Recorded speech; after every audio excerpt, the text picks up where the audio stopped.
Assalamualaikum warahmatullahi wabarakatuh. Kami dari kelompok 3 akan mempresentasikan tugas konsep teknologi windmill atau kincir angin. Sebelumnya saya memperkenalkan diri, nama saya Ronaldo Manalu, NPM 2210-118, dan teman saya Dedi Setiawan, NPM 16, Crispian M. Sinaga dengan NPM 17, Maret Frankis Tumorang dengan NPM 20, dan Muhammad Destri Saputra dengan NPM 34. Kincir angin adalah sebuah alat yang mampu memanfaatkan kekuatan angin untuk diubah menjadi kekuatan mekanik. Dari proses itu memberikan kemudahan berbagai kegiatan manusia yang memerlukan tenaga yang besar seperti memompa air untuk mengairi sawah atau menggiling biji-bijian. Hingga saat ini belum diketahui secara pasti siapa penemu kincir angin. Naskah tertua tentang kincir angin terdapat dalam tulisan Arab dari abad ke-9 Masehi yang menjelaskan bahwa kincir angin yang dioperasikan di perbatasan Iran dan Afghanistan sudah ada sejak beberapa abad sebelumnya. Saat ini kincir angin dimanfaatkan untuk menghasilkan tenaga listrik. Cara kerja teknologi windmill atau kincir angin. Cara kerja windmill atau kincir angin ini yaitu awalnya energi angin memutar turbin angin. Turbin angin bekerja berkebalikan dengan kipas angin, bukan menggunakan listrik untuk menghasilkan listrik, namun menggunakan angin untuk menghasilkan listrik. Kemudian angin akan memutar sudut turbin, lalu diteruskan untuk memutar rotor pada generator di bagian belakang turbin angin. Generator mengubah energi gerak menjadi energi listrik dengan teori medan elektromagnetik, yaitu poros pada generator dipasang dengan material ferromagnetik permanen.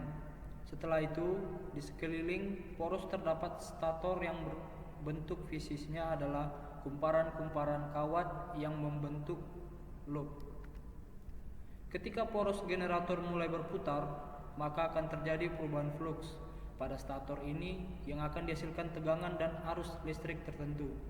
Tegangan dan arus listrik yang dihasilkan ini disalurkan melalui kabel jaringan listrik untuk akhirnya digunakan oleh masyarakat.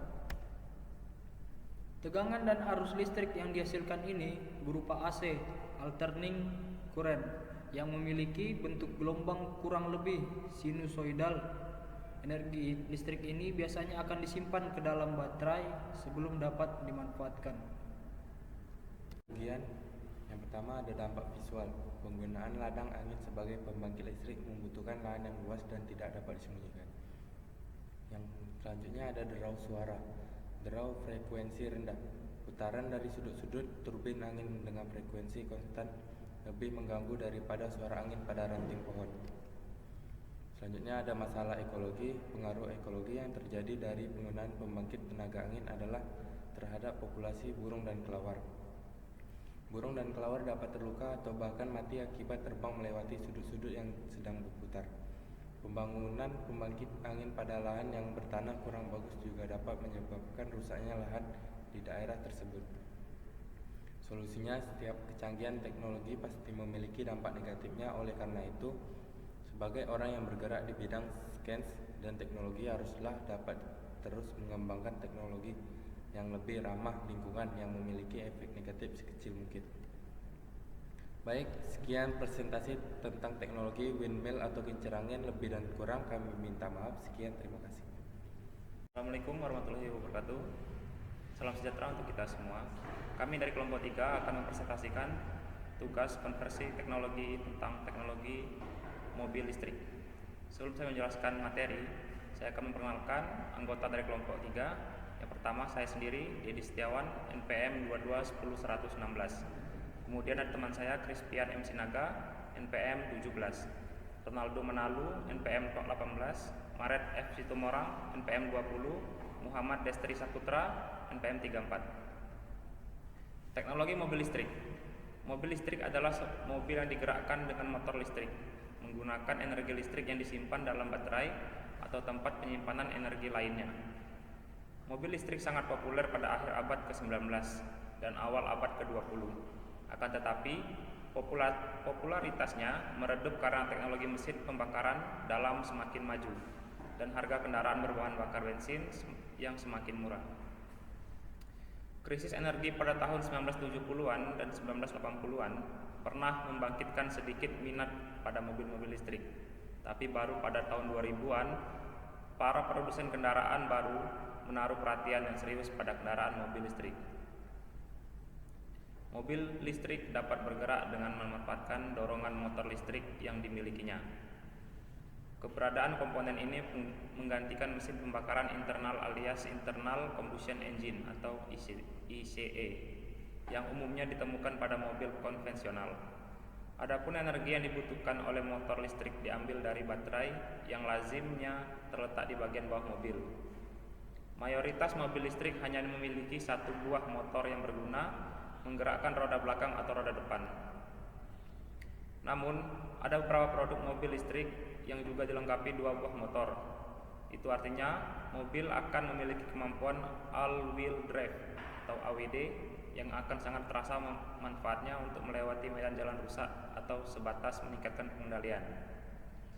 Pada mobil listrik terdapat dua unit pedal yang masing-masing berfungsi sebagai akselerator dan rem. Sebagian mobil listrik memiliki kemampuan untuk dikendari hanya dengan satu pedal saja. Contohnya pada Hyundai Ioniq 5, di mana fitur ini dinamai iPedal. Ketika pedal akselerator diinjak, maka mobil akan melaju sebagaimana umumnya. Namun ketika pedalnya diangkat, tidak ada efek coasting sama sekali. Karena ketika mobil mengalami deselerasi, motor listrik berubah fungsi menjadi alternator yang mengaliri energi listrik kembali ke baterai. Dengan begitu, aktivitas kendaraan akan lebih hemat energi. Baik, saya lanjutkan kembali komponen-komponen mobil listrik. Ada charger port, baterai, power electronics control, traction battery pack, power inverter, electric traction motor, dan DC converter, dan ada juga charger, dan ada juga transmission. Salah satu keunggulan mobil listrik jika dibandingkan dengan mobil konvensional ialah jumlah komponen bergeraknya jauh lebih sedikit. Hal ini akan mendatangkan keuntungan terkait perawatan rutin. Karena tidak ada komponen bergerak seperti piston, maka mobil listrik juga tak membutuhkan oli atau pelumas. Adapun komponen mobil listrik yang mesti mendapatkan perhatian ekstra adalah kampas rem. Seperti dijelaskan sebelumnya, dalam hal pengendalian mobil listrik cukup mirip dengan mobil konvensional bertransmisi otomatis. Oleh karena itu, bagian pengereman sangat penting untuk menahan lajunya saat kondisi berhenti. Namun sebenarnya kampas rem mobil listrik juga bisa dihemat lewat beberapa cara. Contohnya pada Hyundai Ioniq 5 terdapat fitur auto hold yang memungkinkan pengguna tak perlu menahan rem ketika mobil sudah dalam kondisi berhenti. Ditambah lagi dengan adanya fitur regenerative braking atau on pedal operation. Pengendara tak perlu terlalu sering menginjak pedal rem selama berkendara jika hanya hendak mengurangi kecepatan. Mobil listrik digadang-gadang sebagai mobil masa depan. Salah satunya contoh yaitu negara Norwegia yang memastikan bahwa mulai tahun 2025 mendatang hanya mobil listrik yang akan dijual di pasaran negara Norwegia.